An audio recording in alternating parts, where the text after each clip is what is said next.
Hello everyone, this is Janvi and welcome to Study seed.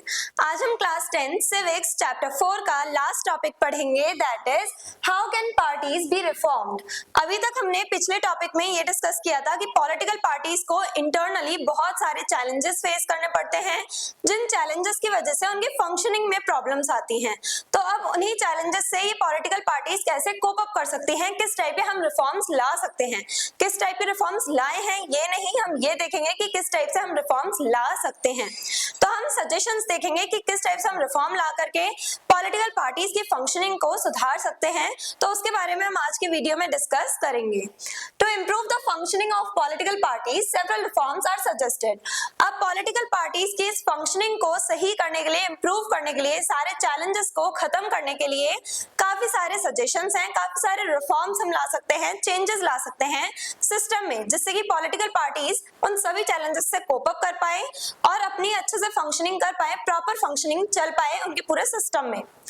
First one is laws to regulate political parties. The constitution can be amended to make internal elections compulsory. हमने देखा था कि internal democracy नहीं होती है political parties में, जो leaders होते हैं सिर्फ उन्हीं की बातों को माना जाता है और दूसरे जो मेंबर्स हैं उनका कोई भी रोल नहीं देखने को मिलता हमें डिसीजन मेकिंग में। उन लोगों की एडवाइसेस को नहीं सुना जाता है, सिर्फ लीडर जो है उसी के कहने पर सब लोग चलते हैं, जैसा लीडर कहेगा वैसे ही सबको करना पड़ेगा। तो अब इस सिस्टम को हम चेंज कैसे कर सकते हैं? कॉन्स्टिट्यूशन में रिफॉर्म लाके, कॉन्स्टिट्यूशन में हम अमेंडमेंट करें, यानी कॉन्स्टिट्यूशन में चेंजेस लेके आए और इंटरनल इलेक्शंस को कंपलसरी कर दे। इंटरनल इलेक्शंस यानी पॉलिटिकल पार्टीज में इलेक्शंस करवाए जाएं रेगुलर बेसिस पे और लीडर को इलेक्ट किया जाए, अपने पॉलिटिकल पार्टी के लीडर को इलेक्ट किया जाए पॉलिटिकल पार्टीज के थ्रू। तो इंटरनल इलेक्शंस को कंपलसरी करवा दिया जाए कॉन्स्टिट्यूशन में अमेंडमेंट करवा करके। हम एक तो ये कर सकते हैं, जिसकी वजह से क्या होगा कि जो पॉलिटिकल पार्टीज हैं वहां पे लीडर्स की पोजीशन बार बार चेंज होती रहेगी, डिफरेंट लोगों को, डिफरेंट पीपल को चांस मिलेगा लीडर बनने का और डिसीजन लेने का। This will reduce dictatorship inside parties.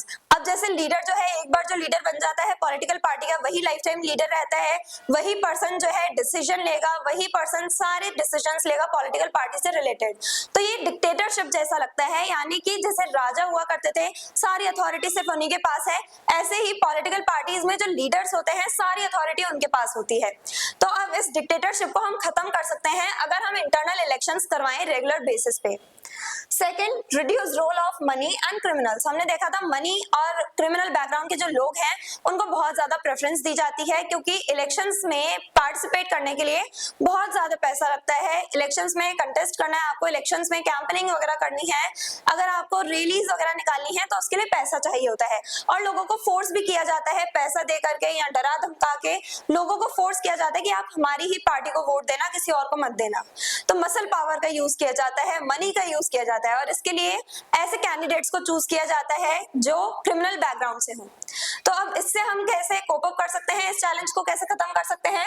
Laws should control entry of criminal candidates. हम ऐसे लॉज बनाएं जिससे कि जो क्रिमिनल बैकग्राउंड के जो लोग हैं उन्हें हम पार्टी में एंट्री ही ना दें, यानी कि जो क्लीन कैंडिडेट होते हैं, क्लीन बैकग्राउंड के जो कैंडिडेट हैं, सिर्फ उन्हीं को एंट्री मिले, उन्हीं को टिकट मिले पॉलिटिकल पार्टी की, क्रिमिनल्स को ना मिले, जिससे कि हम मनी और मसल पावर जो है इसे कंट्रोल कर सकें, लोगों को प्रेशराइज ना किया जाए किसी एक पॉलिटिकल पार्टी को वोट देने के लिए। तभी जब लोगों को हम प्रेशराइज नहीं करेंगे तभी सही सेंस में डेमोक्रेटिक कंट्री हमारी कंट्री बन पाएगी। Third one is state funding of elections.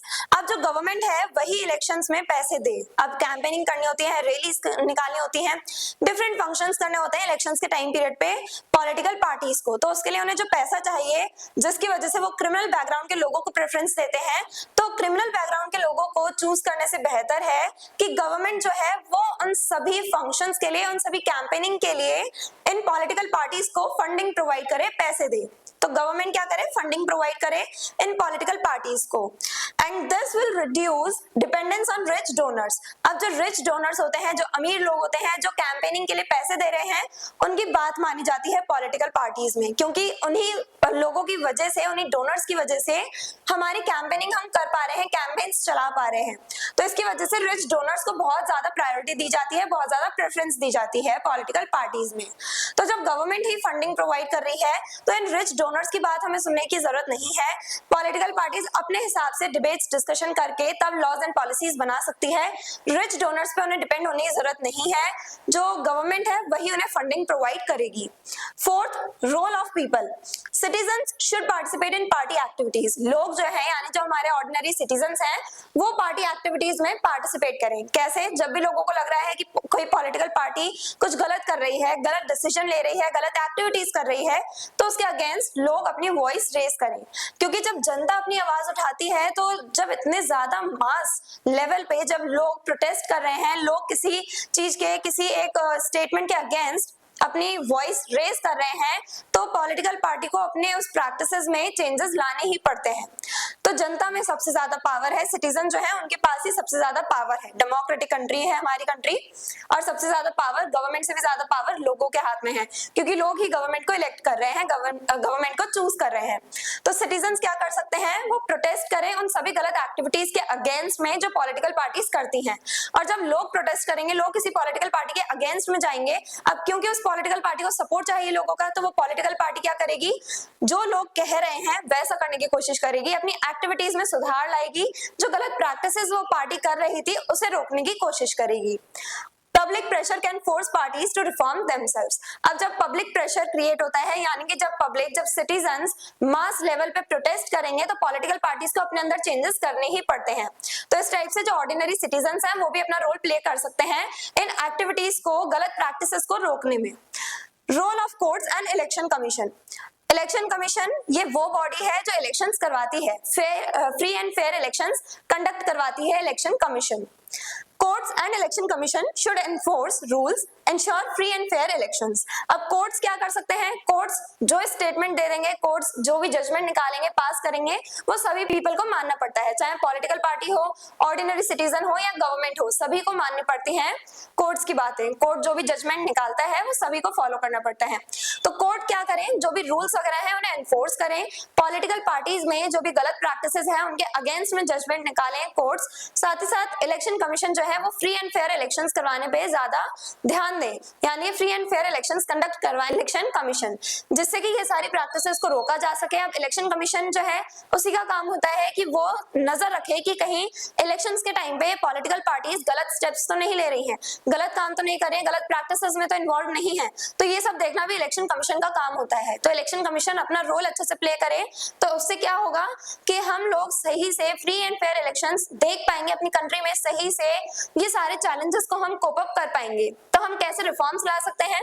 पहला रिफॉर्म है हम कॉन्स्टिट्यूशन में चेंज कर सकते हैं। कॉन्स्टिट्यूशन में अमेंडमेंट ला करके हम इंटरनल इलेक्शंस को कंपलसरी कर दें, जिससे कि लीडर की पोजीशन हेरिडेटरी ना हो या सक्सेशन देखने को मिल रहा है वो ना हो।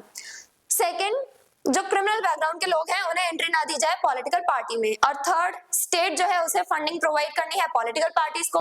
लोग जो है वो भी अपना रोल प्ले करें, गलत प्रैक्टिसेस के अगेंस्ट वॉइस रेज करें। फिफ्थ, कोर्ट्स और इलेक्शन कमीशन जो है वो भी रूल्स को एनफोर्स करें, free and fair elections conduct करवाने पे ध्यान दें। तो इससे क्या होगा, हम सारे चैलेंजेस को कोप अप कर सकते हैं। अब इस पूरे चैप्टर में हमने डिफरेंट पार्टीज को डिस्कस किया, देखा कि ये पार्टीज कैसे चैलेंजेस फेस करती हैं, कैसे इन चैलेंजेस से हम बच सकते हैं, कैसे इनकी फंक्शनिंग में, पॉलिटिकल पार्टीज की फंक्शनिंग में हम इंप्रूवमेंट ला सकते हैं, सुधार कर सकते हैं। तो ये सब हमने इस पूरे चैप्टर में डिस्कस किया। I hope everything is clear. और अगर आपको इस चैप्टर के डिटेल नोट्स चाहिए तो हमारी वेबसाइट studyseed.net पे विजिट करें, लिंक डिस्क्रिप्शन बॉक्स में दिया गया है। मिलते हैं नेक्स्ट वीडियो में नेक्स्ट चैप्टर के साथ। Stay curious, stay consistent. Thank you very much.